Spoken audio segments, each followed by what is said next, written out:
Hello, everyone, and welcome. Welcome to our IPDAY Webinar Wednesday, Empowering Learners with Proactive Language Learning. If you would, put your name in the chat. Let us know where you're joining us from.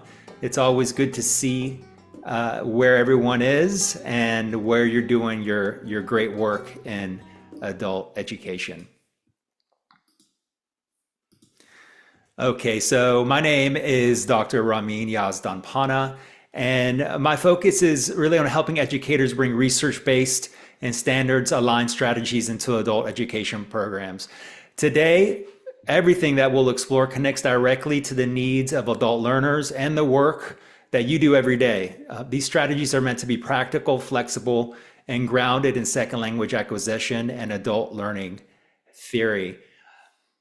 We all know that English language learning is not a passive process, okay? It thrives when learners actively seek, shape, and manage their learning experiences. So this webinar introduces adult educators to the proactive language learning theory, a cutting-edge framework developed by research professors Mustafa Papi and Phil Hiver from the FSU College of Education, Florida State University, that places learner agency at the center of language development. In this presentation, we'll explore 4 key proactive behaviors and learn how to foster these behaviors in adult ESOL learners and adult ESOL classes. Even though this is focused on ESOL, I think you'll find a lot of these strategies and components here of proactive language learning theory applicable to other areas as well, whether they be ABE, GED, literacy. So again, this proactive language learning theory is backed by second language acquisition, cognitive psychology, and educational theory. And we're going to focus on practical strategies and tools to help you help your learners. And I'm just looking over here at the chat. I'm going to be engaging a lot with you all over the chat. So it's so nice to see you all from all over the state of Florida, as well as around the United States, and some also from Florida State University, so go Noles. Before we begin, a quick reminder, please feel free to use the Q&A box for any questions. You can also post questions in the chat if you'd like. You're gonna be in listen-only mode for the session. Please keep in mind that everything is going to be recorded. So if you'd like to view this webinar later, as well as the slide deck, they will be posted on the IPDAY site for your reference, as well as to share with your colleagues. So here's what we aim to accomplish together today. The first is to define the core principles of proactive language learning theory and why they matter for adult language learners. We'll also identify the 4 proactive learning behaviors: input, interaction, information, and feedback, and their role in language development. We'll also recognize how learner agency, self-regulation, and motivation drive proactive language use, and try to apply practical classroom-ready strategies that build proactive behaviors inside and outside of class. So some examples of how we can apply these classroom-ready strategies. And then we'll also reflect on instructional shifts that support a learner-centered, behavior-driven approach to language learning. To be clear, the strategies that we're going to discuss today should not be entirely new to you, but should provide a clearer framework for how to communicate with your learners, really what it takes to accomplish their learning goals, as well as to inform your instruction to develop the skills in class that they can apply and develop outside of class, independently, at work, and in their communities, okay? So here we go. Good afternoon from New York City indeed. Welcome, everybody. So an overview of our 3 chapters of the presentation. We'll look at foundational principles for proactive language learning theory, proactive learning behaviors. We'll look at some definitions and examples, and metacognition, okay, and specifically a reflection model that we can utilize to inform our instruction, as well as some supplemental tools to give our students to support their reflection on their learning. Okay, so let's start with foundational principles of proactive language learning, theory and its relevance to adult language learners, recognizing the role of learner agency, self-regulation, and motivation, and fostering proactive engagement with language learning. So to activate some schema here, I wanted to ask you all in the chat to write 1 to 3 words that describe your learners' attitudes and approaches towards their learning. So really kind of whatever comes up, right? So here are some words that we can apply that to describe your learners' attitudes and approaches towards their learning. Would you say that they're active or passive? Are they engaged or disengaged? Are they participatory or more reserved? Are they curious or indifferent? There's no right or wrong answer here. It's just to get us thinking, how would we describe our learners' attitudes and approaches towards their learning? We also have motivation and efforts. Are they motivated? Are they apathetic? Are they goal-oriented or unfocused? Are they persistent or easily discouraged? Are they self-driven or more dependent? And we see these different categories as well that we can start to kind of understand and analyze where our students are, and maybe even use this as to track kind of how they develop, right, in their attitudes and their approaches towards learning as they engage in our classes over time. So I'm just looking at some of your beautiful contributions here. We have curious, hesitant, hopeful. Nice. Okay. Active, self-driven, engaged, willing, participatory. We're getting some superlatives here. Super engaged, highly motivated, but somewhat frustrated at a slow pace of learning. Thanks for that. That's common, right? I think we all can relate to that. Active and self-driven, uncertain but hopeful. Okay. Willing, self-doubting, resilient. So we have some really interesting contributions here, some descriptors of sometimes they can seem contradictory, but I don't think they are. They're just human, right? As humans, we're complex in our emotions. And I think that this really goes towards the importance of engaging in some of these proactive behaviors and strategies that we're going to discuss here in the upcoming slides.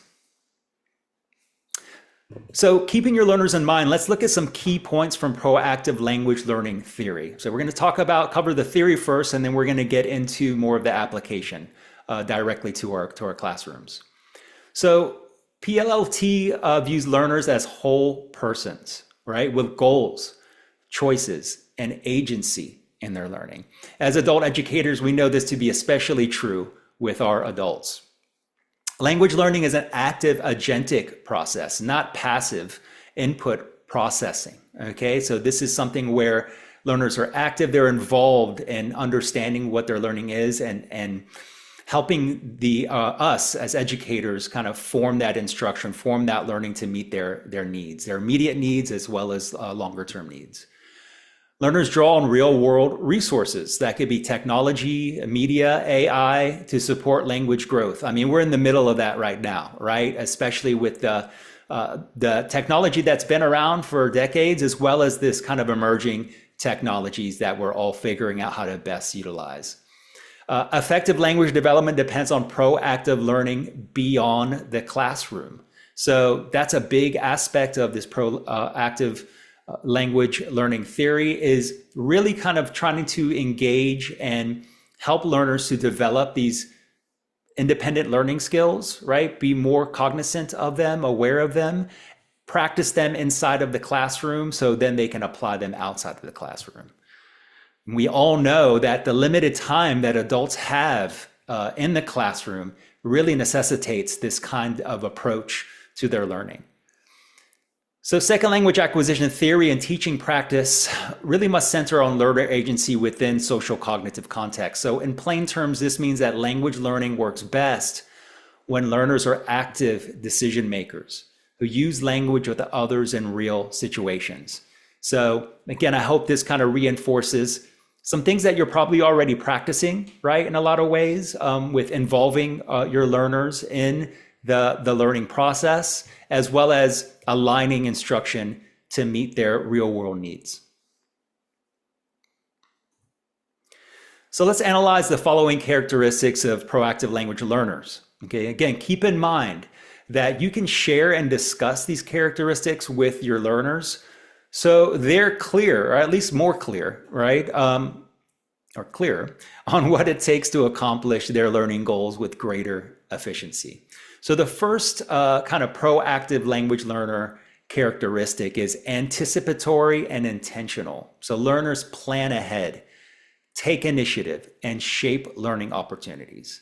So when we're discussing the kind of ideal, learner, what does it take to accomplish learning goals? This is one of the first characteristics, okay? Do you plan ahead, right? Do learners plan ahead? Do they take initiative and shape learning opportunities? Again, we'll discuss some more specific strategies of how to cultivate that within our learners, but this is a first characteristic. Agentic, learners make deliberate choices, invest effort, and act to achieve language goals. So not a passive approach, but a very active agentic approach. Self-regulated, learners manage attention, motivation, emotions, and persistence over time. As was mentioned, in our chat here, sometimes it can be frustrating, right? Not progressing fast enough. I mean, that is true for all learning, and any of us who are learning, whether it be a language or any other kind of skill. We would like to kind of have that skill develop to expert level now, right? And so, but it takes time. We know that it takes time. And it takes persistence. And how can our learners, what are strategies that our learners can apply to deal with those frustrations? How can we leverage the highs and the motivations and, the successes, and leverage those and channel those into persistence in learning? So self-regulation. And then strategic, learners set goals, plan actions, monitor progress, and adjust strategies. So strategic, are learners being strategic? How are we supporting learners to be strategic in the classroom and outside of the classroom? So again, take a moment to reflect on what you already do or what you could do to support your learners to take initiative, to make deliberate agentic choices, and manage their emotions with persistence strategically. Okay, so just reflect on that a moment. Take notes. If you're over there, just anything that kind of comes up. We all know that writing down notes, taking notes, helps us to be more active and engaged in a discussion, right? Even if we're just kind of listening. Hey, Jane, welcome. Okay, so let's analyze the following external and internal factors affecting proactive language learners. So first of all, context matters, right? Proactive learning is shaped by context, including society, institutions, and immediate learning opportunities. So understanding, the context of our learners. What learning opportunities do they have within the classroom as well as outside of the classroom? I know those of you who are here with us today teach in a variety of contexts, okay? Whether it be high resources, high technology, or lower resources and minimal technology, okay? What opportunities do they have to engage in their learning, to apply their learning outside of the classroom, right? How often can they, if they're English language learners, engage in English outside the classroom? With who? For what purposes? And that influences like the opportunities, right? How much and how well learners engage proactively. We also have personality dispositions, such as extroversion, openness, and a desire for control to support proactive behavior. So personality plays a factor, a key factor, right, in this proactive language learning. Some additional factors is motivation. So motivation is a key driver, including, our motivation in understanding what our goals are, right? What are our short-term goals? What are our medium-term goals? What are our long-term goals? So that's very important to kind of like help support our learners in understanding what those goals are and how those goals develop over time. Also, a growth mindset, right? With adult learners, we know that some learners may come with the idea that they're older, they just can't, right? You can't teach an old dog new tricks kind of mentality. But we know that neuroscience has shown us that there's something that's called neuroplasticity, and that we have the ability to learn and to grow, to build new habits and to change old habits at any time. Okay, so understanding that we might need to reframe certain things for our students in order for them to get in the right mindset and understanding that growth and learning is possible no matter what. We have affective factors such as anxiety, emotion regulation, right? How much are they enjoying the classes? How much do they enjoy learning? So understanding that those affective factors, right? How anxious do they get? Understanding that we all get anxious. I was just having a conversation with my IPDE colleague about that before our presentation here today, about how, in presentations, it's so natural to feel anxious and a bit nervous, but we can really utilize that stress, right? That anxiety. If we can channel it, if we can control it, we can use it for focus and for energy, right? In our presentations. So a lot of reframing we do, right, as educators. Then we have cognitive factors, including aptitude, memory, perceived ability. All these can influence proactive engagement, but importantly, can be offset by strategic behaviors, right? So that means that we have the opportunity inside our classrooms to work on these strategic behaviors that we're going to discuss here, and to cultivate, right, these different proactive learning behaviors, and don't see them as merely fixed traits that some learners and some educators even may think that our students have. So with that, let's discuss some activities to help create opportunities within and outside the classroom to support these proactive behaviors. Okay, so let's focus in now. All right, we have this overview of what proactive language learning theory is, the framework. Now let's focus in on these 4 proactive learning behaviors within the framework. So again, my friends and colleagues, professors Mustafa, Papi, and Phil Hiver at Florida State University have really done the research on understanding that these 4 proactive learning behaviors are some of the most important to support language growth, right? Language learning growth. Okay, so we're going to look at them one by one. They're input seeking behaviors, interaction seeking behaviors, information seeking behaviors, and feedback seeking behaviors. Another poll here, okay, and you can participate again in the chat. So, do you agree or disagree with the following statement? Okay, so you can put A or D in the chat. For A for agree, D for disagree. Language growth depends less on the amount of input and more on learner engagement with input. Do you agree or disagree with that? A or D? So let me give you an example. 2 students watch the same video.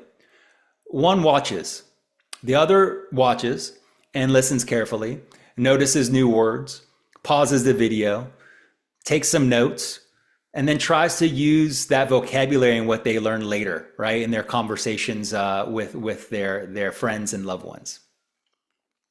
So everyone puts A, exactly, okay? So language growth depends less on the amount of input and more on the learner engagement with input. You can listen to something all day long, but unless we're actively engaging with that, okay, we're not noticing certain aspects of those things. We're not actively writing down and thinking about how we can apply that information, all right? And this is where true learning begins, is as the actual active, conscious noticing and engagement with whatever we're doing, asking questions, applying, reflecting, learning from the feedback, and then applying again. Okay, so we'll get into a little bit of that virtuous cycle of learning here. Love all the agrees. Okay, so let's look at the first category of the four proactive language learning behaviors, input seeking behavior. So the first characteristic, we're going to look at different characteristics within input seeking behavior. And the first we're going to look at is learning occurs when learners actively notice, comprehend, and process input. So drawing on second language acquisition research, this works because repeated engagement with input builds durable learning, all right? Repeated engagement. Learning begins when learners notice features of input. In the table here, I provided some multi-level examples for how we can support the development of input-seeking behavior in our instruction. So these examples assume that you're using the same text, but differentiate the task based on learners' levels. So let me know as I read these examples, let me know in the chat if you already apply any of these in your instruction by typing a Y for yes or an N for no. Feel free to add any additional examples as well. So we can see here across these different proficiency levels, we have a task, okay? And a task can be circle or highlight words you hear more than once, okay? Supporting, noticing. For intermediate learners, underline new or important words and guess meaning from context. So that's a little bit more difficult there, right? But again, scaffolding, supporting, guiding our learners in how to actively notice aspects of a text. And then for more advanced learners, notice patterns, hedging, politeness, markers, verb tense shifts, all these aspects of communication that make them more aware and more engaged in what they are reading or what they are listening or that kind of communication, right? How does someone say things in a more direct or indirect way? How they can be more polite, right? And we can start noticing those aspects, not only in the classroom, but outside of the classroom as well. Oh, I'm seeing a lot of Y's here, Y's as in yeses. So I'm glad to hear that. If you aren't, or if you just kind of, these hopefully can be some additional ideas. My aim here is to get the juices flowing, the creative juices flowing, and for you to think about different strategies that you can apply for, in this case, input seeking behavior. Okay, another characteristic of input seeking behavior is proactive learners seek and create input opportunities. Wow, that's proactive. They don't just receive, they actively seek and create input opportunities. Okay, so drawing on SLA research, this works because proactive behavior is anticipatory and goal directed. So this is next level stuff, right? If our learners are actively seeking and creating opportunities, that's what we want. They're being proactive in their learning. Again, here in the table, I provided some multi-level examples of how we can support our students to develop the proactive learning behavior of seeking and creating input opportunities. Again, in the chat, Y for yes and for no if you already apply some of these strategies. So for beginners, choose one word or phrase you want to hear again. Okay, so if teacher, can you play that again or can you reread that again? You can see how they are now like more active there, right? And engaging clarification, okay? For intermediate, choose one sentence you want to understand better. So maybe you understood it at a surface level, but you want to hear it again, or you want to reread it again to make sure that your comprehension is correct. And for more advanced learners, choose a language feature, tone, tense, politeness to track and analyze and discuss. So again, right, understanding kind of like these more complex features of language, and then saying, hey, let me track politeness. How are different people polite, okay, in my engagement with them inside of the classroom or outside of the classroom? Let me track that. Let me be like a researcher, okay, to see how my dear friend Tammy uses politeness, right? How does she exercise politeness? And my dear friend Joseph, right? How does Joseph use humor, right, to engage and to connect? So now we're becoming almost like linguists, right? We are becoming like ethno-linguists and understanding, how people utilize communication, how maybe communication might differ between people, gender, different cultures, right, around the world. This is just a new level, a next level that's really important to be a good communicator. Okay, a third characteristic of input seeking behavior is input is more effective when it is relevant and meaningful. That makes sense. So the research says that input becomes more effective when learners perceive personal relevance. Makes sense. In the table here are some multi-level examples of how we can support our students develop the proactive learning behavior of seeking making language learning more relevant and meaningful. So beginning levels, choose a picture or icon that shows where this message is used, right? Or where do you hear this in English? Okay, if you're discussing a certain topic or certain interactions, right? Let's go back to politeness. Where do you hear people being polite, like at the workplace or in the community? Another one here, intermediate level, complete the sentence frame. This message is useful because, so thinking about like, how is the lesson or what they're learning useful? Okay. Hopefully it is useful, but sometimes like guiding our students in like thinking about how they can apply in useful ways what they're learning connects the dots, right? That often are not connected and language learning is not transferred. And then advanced, explain how this input helps with work, family, or community goals. So a little bit more involved there, okay, with really connecting those dots. The last characteristic of input-seeking behavior that we'll discuss is learners deepen learning by reflecting, forming hypotheses, and testing language.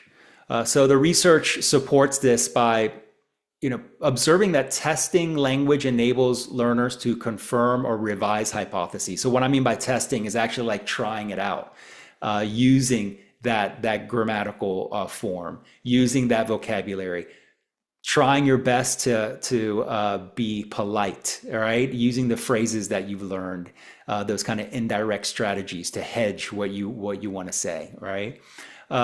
So this allows when we get feedback, and either from the person that we're communicating with or their reaction indirectly, that either confirms or rejects our hypothesis of whether that language form was accurate, right? Again, we want to use the classroom as a laboratory to try this out, to build competency and confidence so that learners can then apply that competency and that competence outside of the classroom in the real world, okay?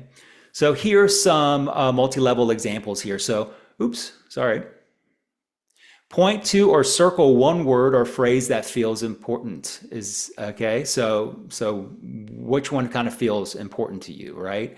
Use the word or phrase in a short oral response. So trying to actually then use the word, right? Or say one sentence you understood well, change one word and check if the meaning still stays the same, okay? So starting to manipulate the language. For more advanced, explain why a specific word or structure was used, modify the sentence for time, tone, or politeness, and explain the effect. Okay, so again, getting more analytical, right, and experimental with testing the language to see if it makes sense and to deepen really, right, the understanding of the language use. Okay. Next poll here. Do you agree or disagree with the following statement? Again, A or D. What matters most is learners' active engagement with interaction, not the interaction itself. Agree, A, or disagree? What matters most is learners' active engagement with interaction, not the interaction itself. So example, two students in the same conversation. One only listens, says very little. The other asks questions, right? Tries to answer questions, tries out new words. The second student is going to learn more, right? And learn more quickly, even though both were in the same interaction. Okay, so posing these kind of examples of student A, student B for students can help them to see, again, what does it take to not only learn, but learn more quickly and more efficiently.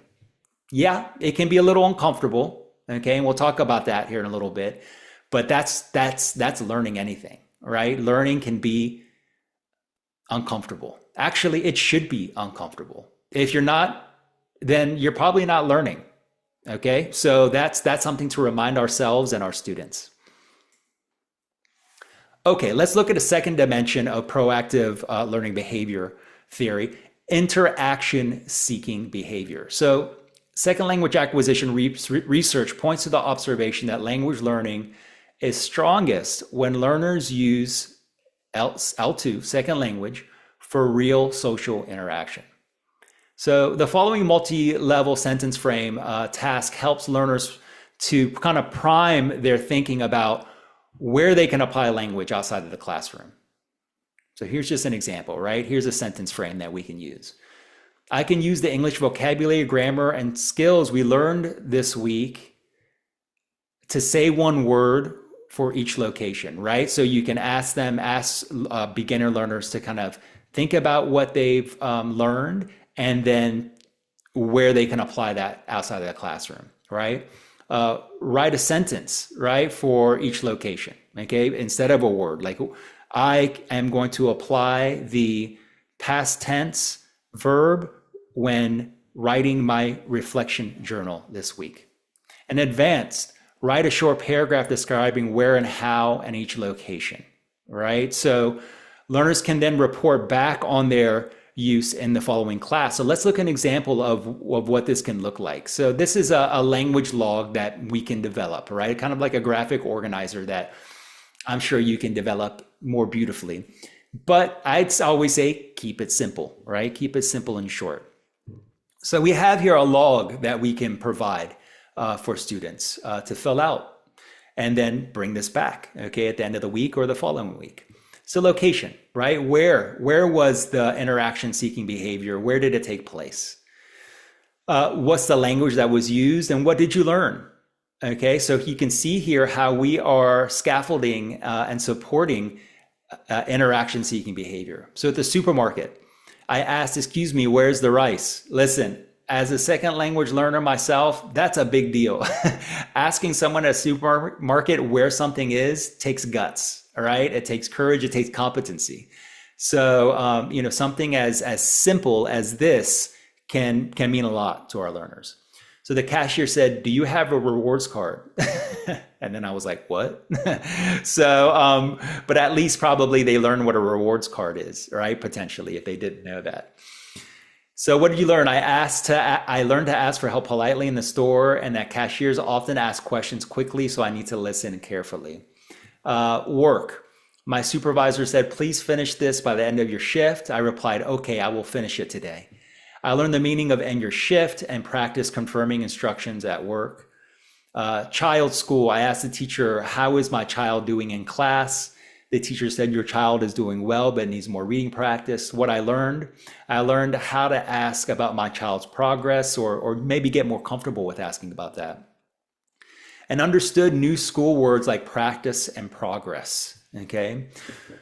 One aspect of this, and really I would say like a superpower, an advantage of being like a novice learner, or just anyone that's kind of like actively engaged in their learning, is the opportunity to be really honest about it. What I mean by that is telling people, saying, excuse me, can you help me with this? And then if you're struggling, explain to them that you're learning. Right? And if they can help you along a little bit, usually people do, right? If you're seeking help, if our students are kind of seeking help, if they're trying, if they're making an effort, more times than not, people are going to help them out, right? And so this can give them a little, a little bit more confidence, right? And that which can be often a high anxiety kind of moment. Sure, there's always going to be that jerk out there, right? That's not supportive, but I would say that that's rare. Okay, so if they can apply this, especially in places where they frequent, like a supermarket or at work or their child's school, you're generally going to find people that are going to be supportive. My suggestion is to role play and practice these in class, again, to build competency and to build confidence, right? To transfer that confidence and competency outside of the classroom into the real world. Okay, let's prepare for the next proactive learning behavior, information seeking behavior. You know the routine. So let me know if you agree or disagree with the following statement. Learners are active seekers of language information, not just recipients of instruction. And maybe you can think about that as far as your, learners. Do you feel like your learners are active seekers of language information, not just recipients of instruction? Let's consider an example. So a learner hears a new word in class. Instead of waiting for the teacher to explain, the learner looks it up, asks a question, and checks in an example online. That learner learns more because they took action. It's kind of like, this reminds me of an old boss that I had. Beautiful, great, fantastic boss. Dr. Keno, if you're listening, I'm talking about you. And he would ask before answering a question. That's a good question. Have you tried to find the solution on your own? And early on, that wasn't the case, right? And so what that really taught me was the importance to be proactive seekers of information, to really develop the skill set of like researching and finding out as much as I could on my own before asking. If we've done that research, if we tried to make that effort, what that does is that develops self-regulation, more autonomous learning skills, independence, right? Which is really, these are all the skills that are critical, right, in life for everybody, but particularly for adults, okay, who can only come to a language class if they're lucky for, I don't know, 5 to 10 hours a week, okay? So if we can always keep in mind, how can we develop skills and strategies, the competency and the confidence in the classroom that learners can then continue to be proactive in the classroom and outside of the classroom. That should all be on the forefront of our minds as we're planning for instruction and as we are teaching. Okay, so let's look at the third dimension. Remember, we have 4, so this is the third. The third dimension of proactive learning behavior theory is information seeking behavior.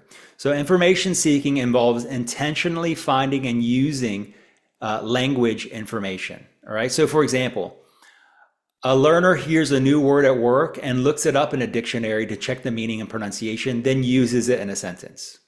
Okay. So that's an example. The next bullet here, learning outcomes depend on how learners engage with explicit information, not on instruction alone. So for example, 2 learners get the same grammar handout. One just reads it, kind of goes through the steps. The other studies the example, asks a question, practices using it, okay? So actually engaging with the information, asking questions about it, asking peers about it. This is where, utilizing peer work can be so helpful.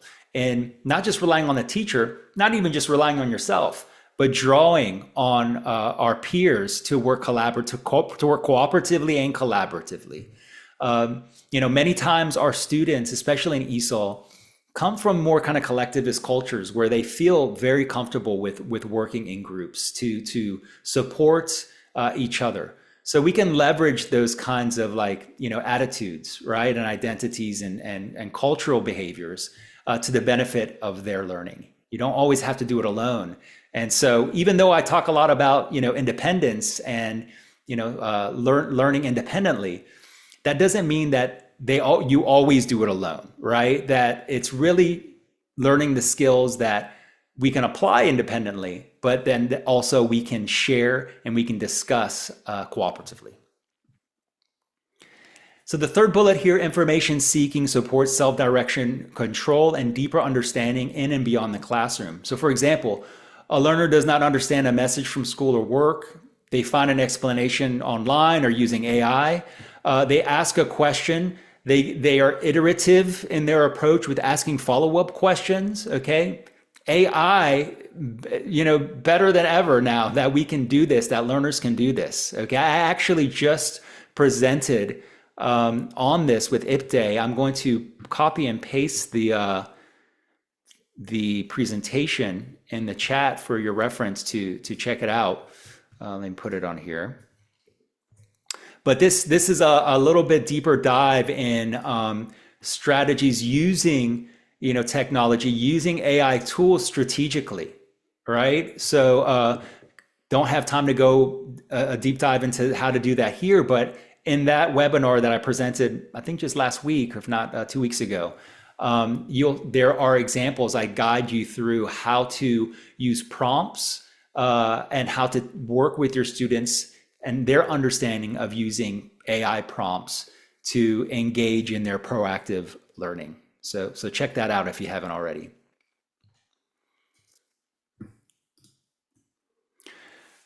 Okay, so here's the low-tech log that you can use. So this example is a reading and listening log. It's using NPR's This I Believe. This is for like an intermediate, right? Kind of high intermediate, advanced. But there's a lot of beautiful essays that they're relatively short essays with the audio of the author reading out their essay about something that they believe deeply in and how that belief was shaped. Really inspiring, really interesting.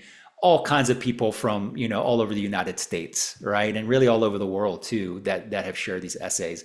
A great model example for them writing their own essay.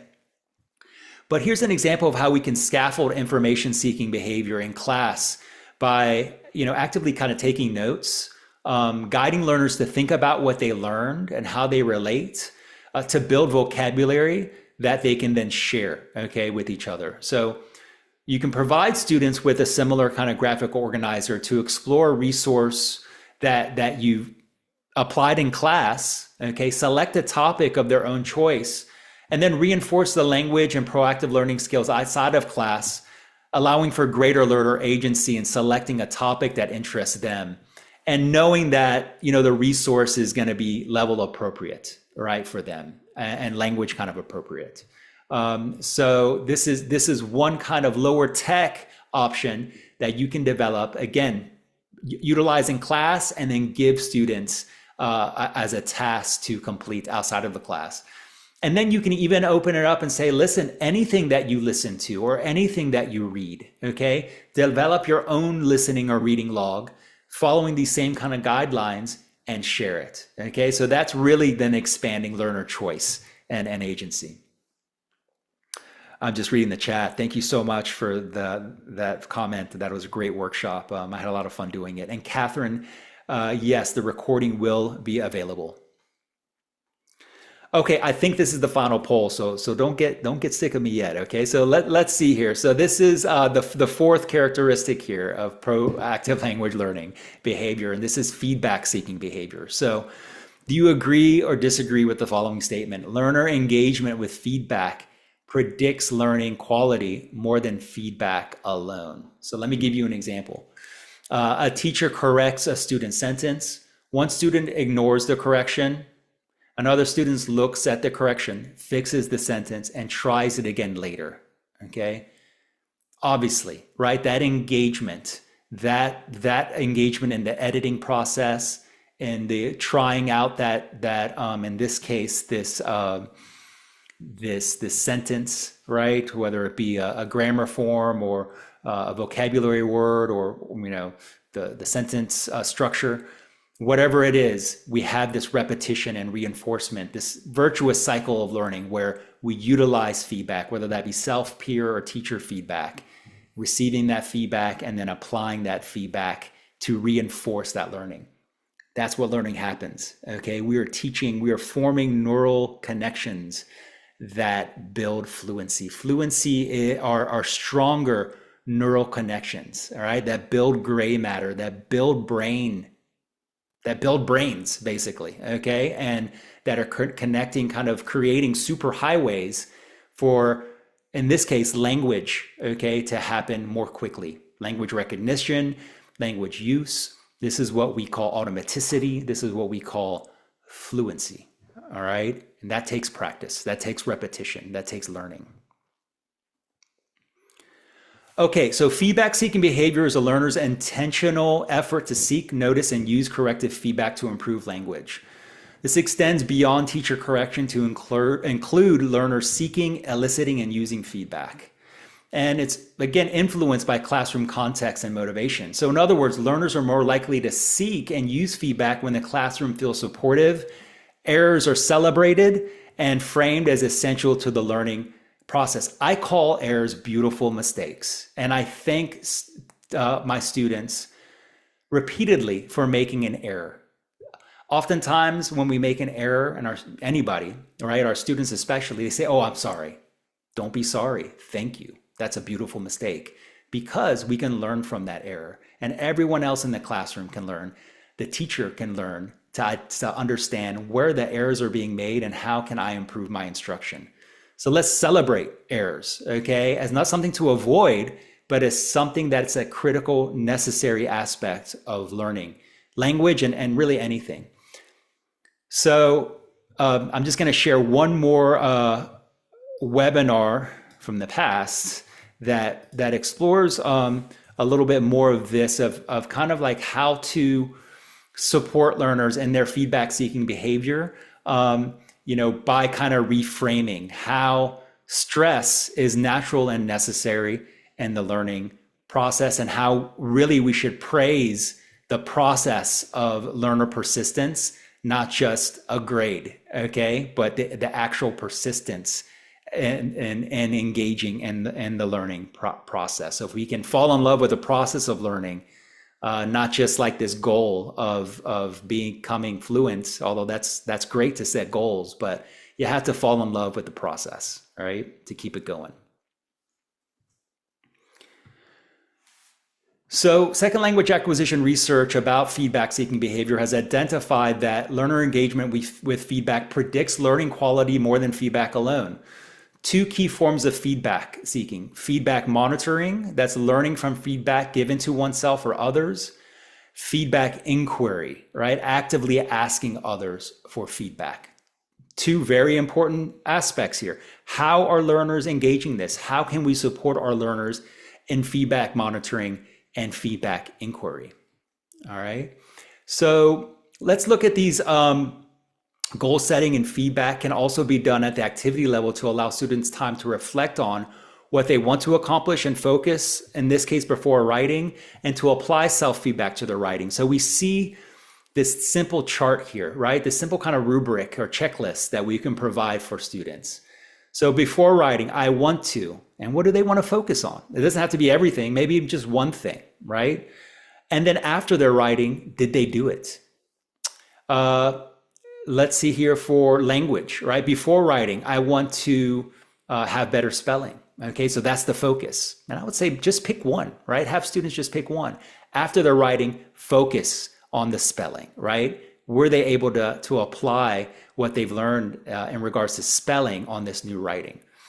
It's very important that we provide a focus, right? And not overwhelm our students with too much to focus on, whether that be before or after they're writing for their feedback. Additionally, teachers can provide error correction symbols to guide students in recognizing common errors, as well as self-editing, right? So again, if you watch that Tech Tuesday webinar, Tech Tools for Tracking Literacy and Learning, I explain a little bit about how to apply these kinds of error correction symbols to help learners and us as teachers track learners'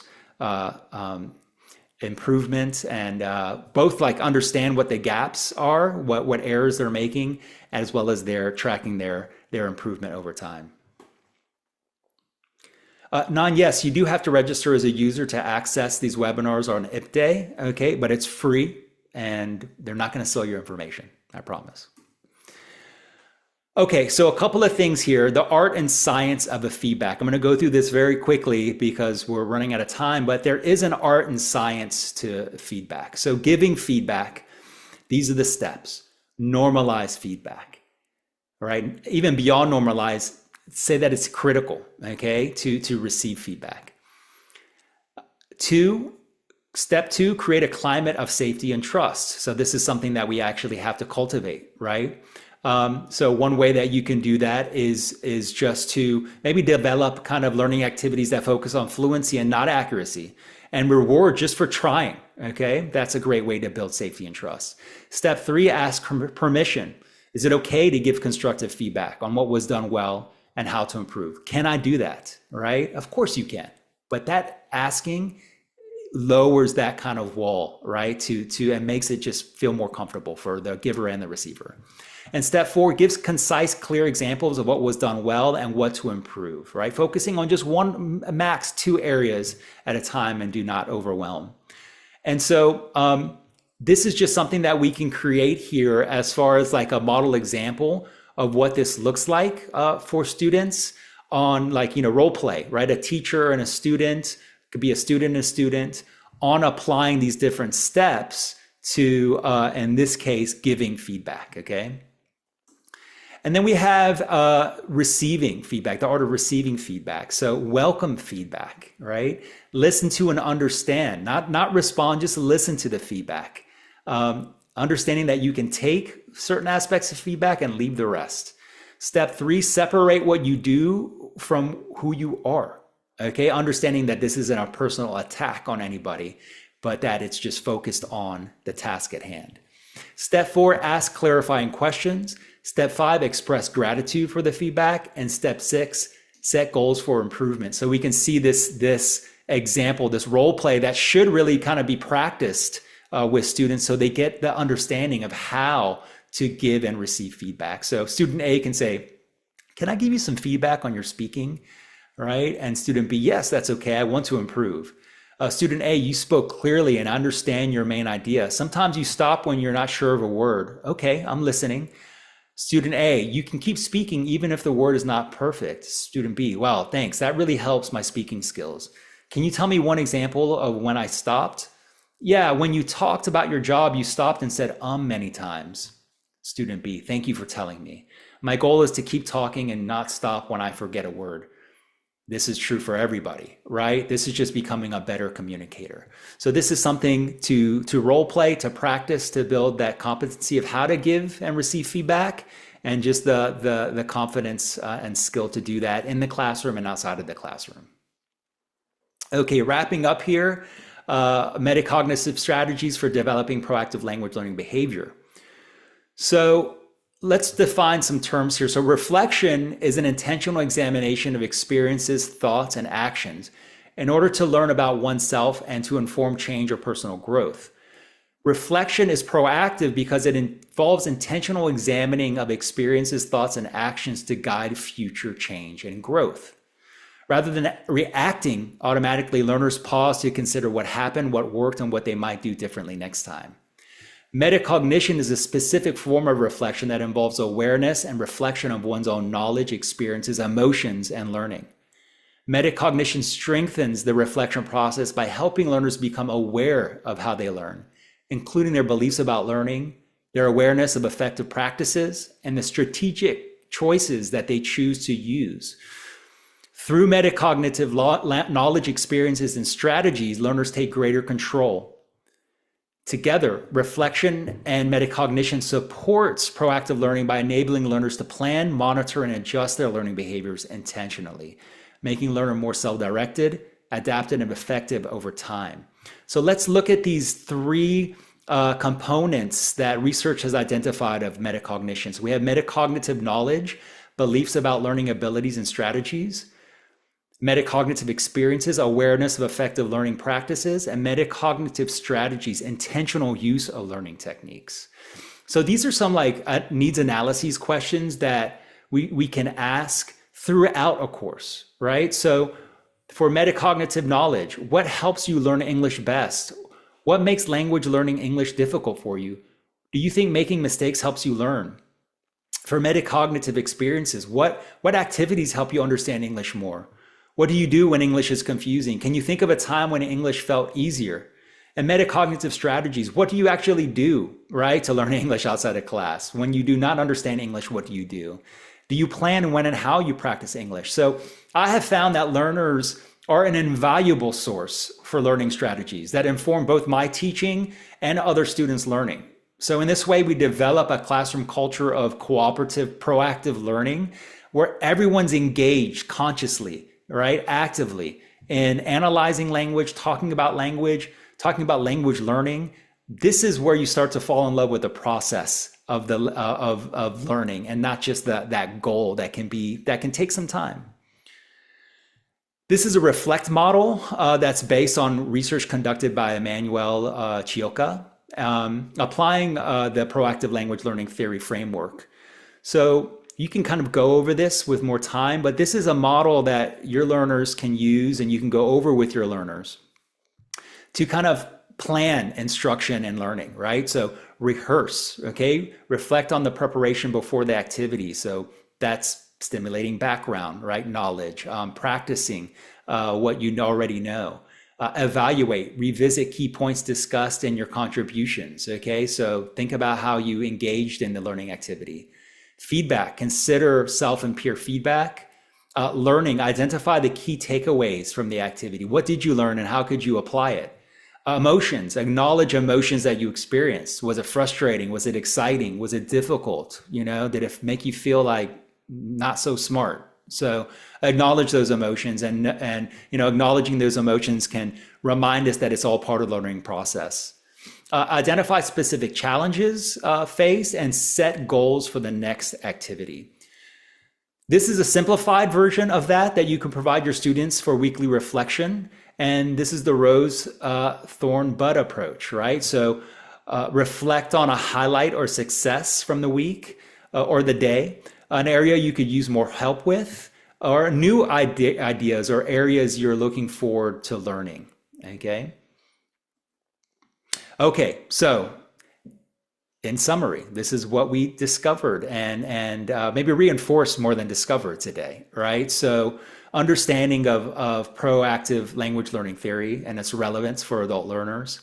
We identified those 4 proactive language learners' behaviors, connected agency self-regulation to language learning, applied examples of strategies to promote proactive language learning, and reflect on language learner-centered instruction. Okay, so if you're someone that engages with kind of AI tools, or this is a great dimension and a framework to work with AI to say, hey, look, this is a framework that I want to make sure that I am integrating in my instruction, right? And in that way, you can work with AI technologies to level up and improve your instructional planning and actual instructional activities. Thank you all so much for being here and yes, before that recording is stopped. Again, my name is Ramin Yazdanpana. Feel free to reach out to me with any questions that you may have. I know this is a lot to kind of maybe process. So if you want to talk shop or connect with me, you can, and I'm here for you always. So please give IPDAY your feedback on this presentation. Thank you all for the love there in the comments. Join IPDAY for the next webinar that's on February 11th. Real Places, Real Voices, Transforming ESL Through Outdoor Learning. I love that, right? Get outside, get engaged, get proactive, right? Outside of the classroom. I think that's a great follow-up to this presentation. Thank you all so much, and I wish you a wonderful week, and until next time, take care.